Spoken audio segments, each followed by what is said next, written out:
name is Yusuf Arzita. I've been in quite some pain for a long time.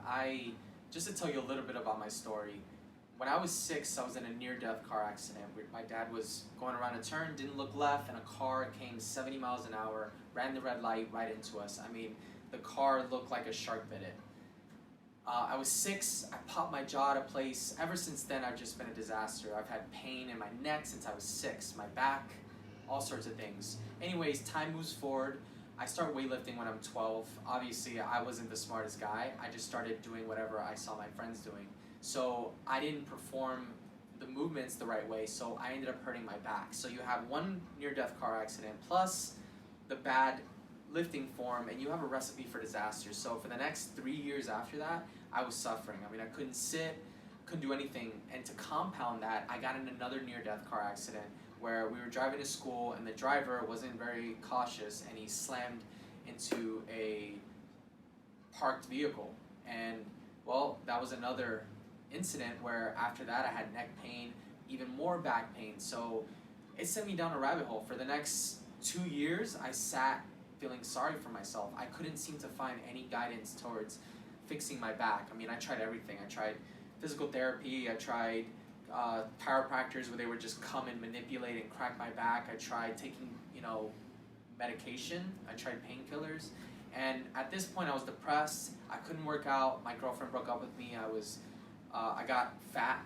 And it just sent me down a spiral. And one day I snapped. I decided to do something about it. So I started researching upper cervical because I had a mentor of mine that recommended it. The only problem is throughout the years, I only found one upper cervical specialist that really cared enough and really worked, quite frankly.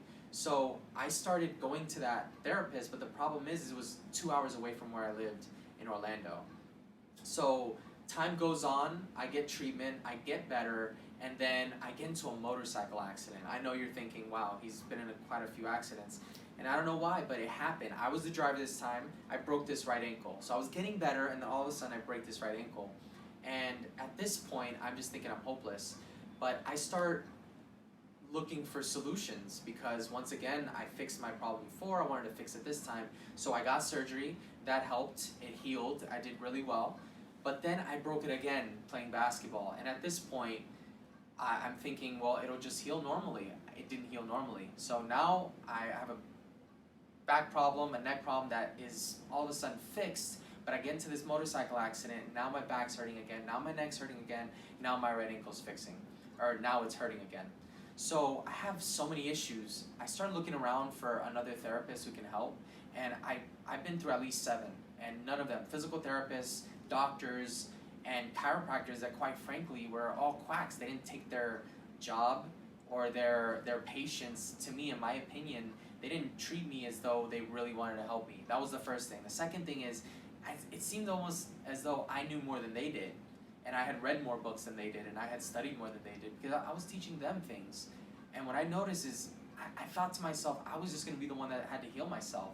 So honestly, I stopped seeing doctors. I started just doing therapy myself, and quite frankly, I ended up just living with the pain. So this is now 2 years after I initially broke my right ankle for the second time, and I live in Miami, and I decide, you know what? I'm going to look around for some upper cervical specialists around here. And so I Google Dr. Brady, and I Google NUCA, and then up comes Dr. Brady.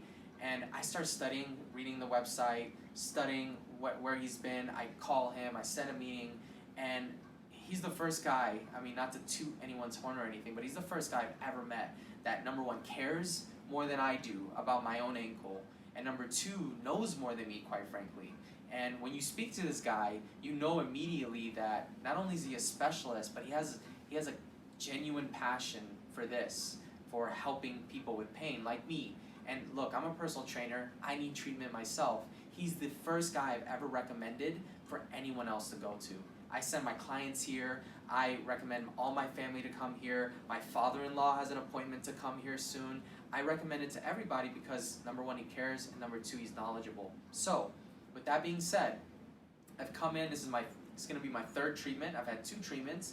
My ankle felt so good after the first time that I actually played basketball again. And guess what? It started hurting.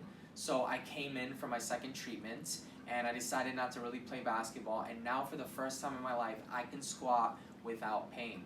Now, I know that might not seem like a lot to you, or it might not seem very much to you, but for a guy like me who lives helping others squat and helping others bend, push, pull, I need to be able to do these movements without pain. And for the first time in my life, I can do the movements without pain. So yeah, this is where I'm at now. I'm on my third treatment, and I'm really looking forward to it. For the first time in my life, seriously, I know this is crazy to you, I'm 27, but you're probably thinking I shouldn't be feeling this way, but I felt hopeless. So if you feel hopeless, I'm telling you, there's a solution, there's hope.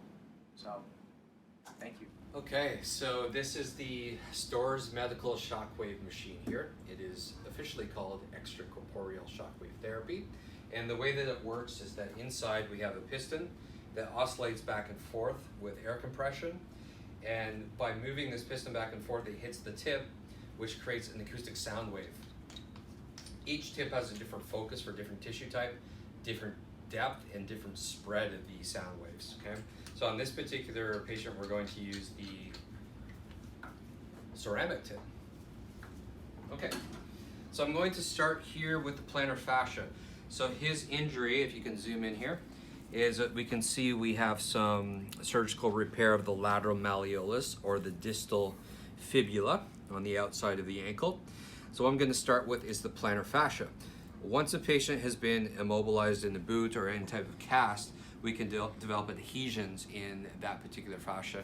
And so the plantar fascia is right underneath the foot. You've probably heard of plantar fasciitis, so that's inflammation of this tissue. So I'm going to start here, loosen up the foot, and then I'm going to focus here on the anterior talofibular ligament. So we did this last treatment and got really good success with that, right? We're going to start the calcaneus, which is essentially the heel bone, okay?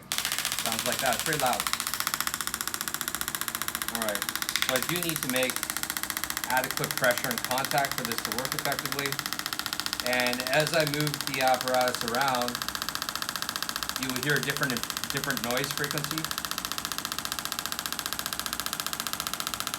Should have it soon.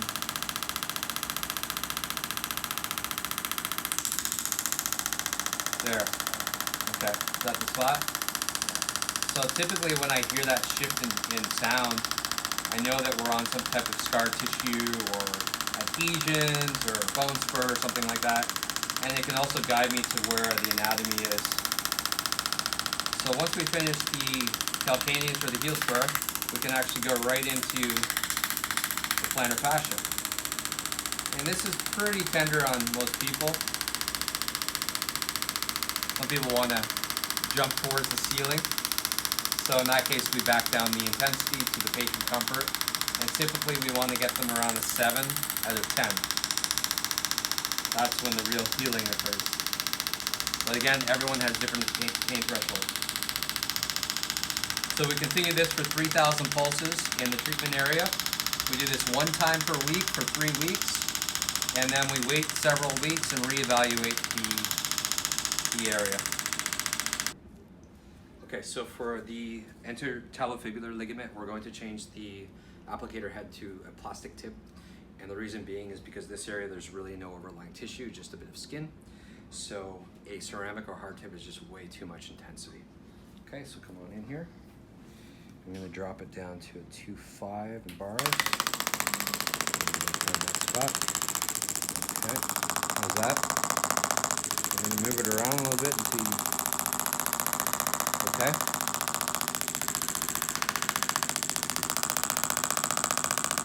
How's that? Nothing today, huh? There? Okay.